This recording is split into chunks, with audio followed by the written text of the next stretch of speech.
El sábado nos habíamos quedado comenzando a leer el segundo libro de Samuel, donde ya una vez que Saúl ha muerto, David llora su muerte, sobre todo por la de su amigo Jonatán, y ahora David va a comenzar a ser propiamente rey, aunque había sido ungido, casi niño, por Samuel. Ahora volverá a ser ungido 2 veces. Primero, como rey solo de Israel y en Hebrón, y hoy va a ser ungido rey de todo Israel, porque ante la muerte de Saúl y después la de su hijo Isbaal y también de su hijo Jonatán, y que el nieto, el hijo de Jonatán, es tullido, pues al final uno tras otro todos los israelitas van a reconocer a David como rey.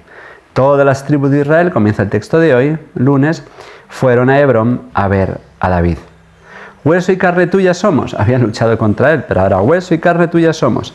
Ya hace tiempo, cuando todavía Saúl era nuestro rey, eras tú quien dirigía las entradas y salidas de Israel. El general grande que tuvo Saúl era David. David mató a 10.000, Saúl solo a 1.000. El Señor te ha prometido, tú serás pastor de mi pueblo, Israel. Tú serás el jefe de Israel. Los ancianos de Israel fueron a Hebrón a ver al rey David, no solo el pueblo, sino los ancianos, los representantes del pueblo, e hizo con ellos un pacto en Hebrón en presencia del Señor, y ellos ungieron a David como rey de Israel. Tercera unción. Estamos allá por el año 1010 a.C., un milenio antes de Cristo. David tenía 30 años cuando empezó a reinar y reinó 40. En Hebrón reinó sobre Judá 7 años y medio, y en Jerusalén reinó 33 años sobre Israel y Judá. Y ahora se nos cuenta un acontecimiento importantísimo, que es la conquista de Jerusalén. David es rey y ahora ha de conquistar a esta ciudad que nunca había pertenecido, aunque había sido repartida por Josué, siempre había sido habitada por los jebuseos o yebuseos. El rey y sus hombres marcharon sobre Jerusalén, y los jebuseos se sentían muy seguros. Jerusalén es una ciudad que por su ubicación estratégica sobre 2 colinas, con los torrentes, es una ciudad que se consideraba prácticamente inexpugnable, hasta el punto de que se decía que era una ciudad que podía ser defendida por ciegos y cojos.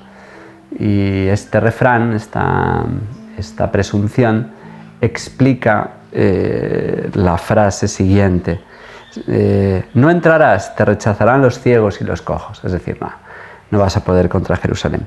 Pero David conquistó el Alcázar de Sion. Con David está Dios, está la mano de Dios, entonces todo son victorias. David conquistó el Alcázar de Sion, la llamada ciudad de David.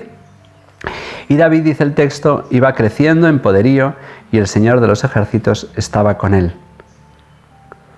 Igual que esta frase más adelante será aplicada a nuestro Señor Jesucristo. Iba creciendo y el Señor estaba con él, porque Jesús es descendiente del rey David. La liturgia omite, que el rey de Tiro envió a David mensajeros con maderas de cedro, carpinteros y canteros que construyeron la casa de David, el palacio del rey David. No todavía el templo. Esto es importante porque ya veremos qué va a pasar con la construcción del templo. David conoció que Yahvé le había confirmado como rey de Israel y que había exaltado su reino por su pueblo Israel. David nota la protección del Señor. David nota que el Señor está con él.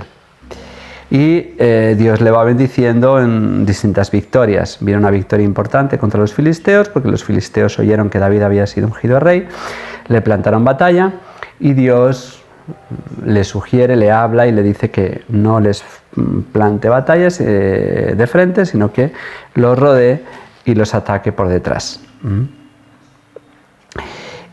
Mañana vamos a celebrar el día de la conversión de San Pablo. Por lo tanto, mañana no leeremos el libro de Samuel. Entonces voy a comentar ahora el texto que corresponde a mañana. Y de ese modo, entre hoy lunes comentaré el del lunes y el de los martes que no corresponden a la fiesta de la conversión. Y así mañana haremos un paréntesis y dejaremos por un día de leer los libros de Samuel. Es un relato muy importante porque es el relato en que narra la entrada del arca en Jerusalén. Jerusalén es la nueva capital de todo el reino, porque Dios concede al rey David por fin el sueño de Moisés, el sueño de Josué, el sueño de los jueces, que es unificar toda Palestina, mandando al sur a los filisteos, venciendo a los pueblos de la Transjordania, a los idumeos por el sur, a los moabitas y a los amoneos y amorreos en la Transjordania. Y ahora que Jerusalén es la capital política, se ha de convertir en la capital religiosa. Habíamos dicho que todo el ajuar del templo de Silo, que había sido destruido por los filisteos, había sido repartido. Y bueno, en realidad va a seguir repartido porque Dios, David va a permitir que la tienda de campaña continúe donde estaba, pero el arca va a venir, la va a traer en procesión el rey David. Había estado el arca durante 70 años en la ciudad de Kiriat Yearim. Ya les comenté el otro día que en esta ciudad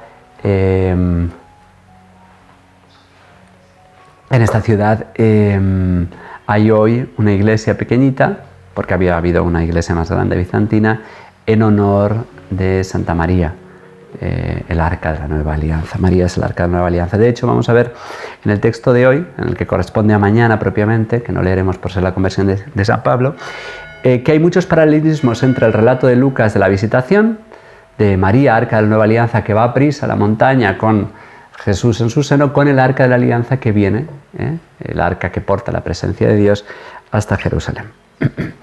El arca ha estado durante 70 años, toda una generación en esta ciudad, en Kiriat Yearim, y David va con 30.000 hombres a por el arca, con músicos de todo tipo, y la acompañan. David cantaba en el arca y danzaba. David es un guerrero y es un artista, y él canta, compone salmos y él danza. Contra lo prescrito por la ley, el arca esta vez no es portada por sacerdotes, sino en un carro, como habían hecho los filisteos. Y aquí viene un acontecimiento que también a nosotros nos choca, nos escandaliza. Uzá, que no era sacerdote, pues hay un momento en que parece que el arca va a caer, va a tropezar, y entonces el texto parece decir que Uzá, para que no caiga el arca, la sostiene. Y entonces Dios se enoja con él. Yahvé hirió a Uzá y lo mata. Ya digo que esto es muy misterioso. Hay algún autor que analiza la escritura y lo que dice no es que el arca fuese a resbalar, sino que el que iba a resbalar era Uzá. Y que Uzá, para no resbalar y no caer, se apoya en el arca. Ahí estaría un poquito más justificada no sé cómo decirlo, la imprudencia o la falta de respeto, porque el arca de la alianza solamente la podían tocar los sacerdotes. Bueno, sea lo que sea, nosotros no lo entendemos.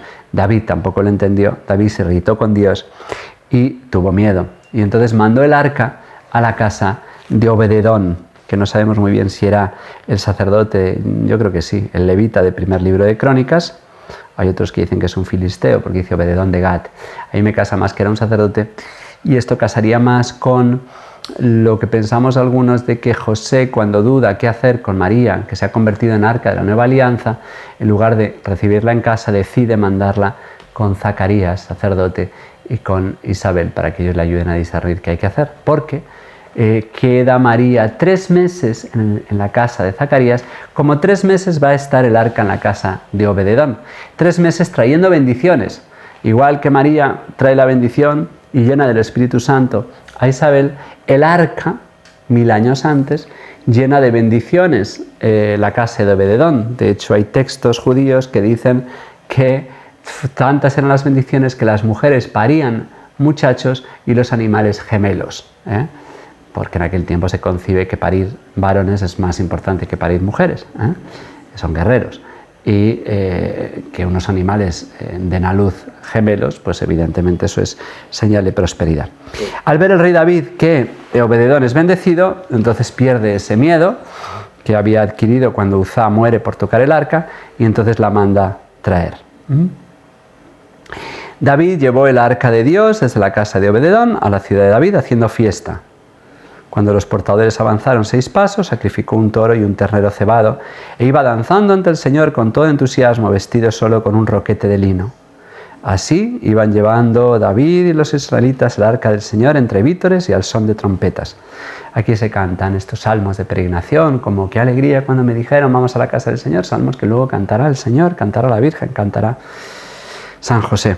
La liturgia omite que Mical, la esposa de Saúl, despreció a David en su corazón por su entusiasmo y al final nos dirá la Escritura que Dios le castigó por su esterilidad, con esterilidad. A Dios le es grato el baile y la alegría y los brincos del rey David. Así que metieron el arca del Señor e instalaron en su sitio en el centro de la tienda que David le había preparado. Es una tienda nueva porque la tienda vieja veremos que en tiempos del rey Salomón siguen en el santuario de Gabaón. El rey David astutamente permite que en otros templos se guarden algunas reliquias para mantener la piedad de Israel. David ofreció holocaustos y sacrificios de comunión al Señor y cuando terminó de ofrecerlos bendijo al pueblo en nombre del Señor de los ejércitos. Luego repartió a todo israelita un bollo de pan, una tajada de carne y un pastel de uvas pasas a cada uno y después se marcharon todos, cada cual a su casa. Muy bien, pues aquí termina este pasaje, este relato tan entusiasmante, ¿no?, de cómo el arca, la presencia de Dios, sigue bendiciendo al rey David. Estamos viendo la prosperidad. Luego pronto va a llegar la decadencia desde el pecado del rey David contra Dios, contra Urías, contra Betsabé. Bien, pues que nosotros que no tenemos arca, sino el arca de la nueva alianza que es María, nosotros que tenemos el sagrario, pues que sepamos apreciar la bendición que supone tener a Dios mismo, no su presencia, sino Dios hecho hombre, el corazón de Jesús, eucarístico, en los sagrarios, que sepamos también llenarnos de alegría y adorar y hacer que nuestro corazón baile y cante ante el amor de los amores que se ha hecho pan vivo para nosotros y que habita en nuestros templos y que no dejemos abandonado al Señor ni en tiempos de pandemia. Que la bendición de Dios Todopoderoso, Padre, Hijo y Espíritu Santo descienda sobre ustedes y les acompañe siempre. Hasta mañana, si Dios quiere.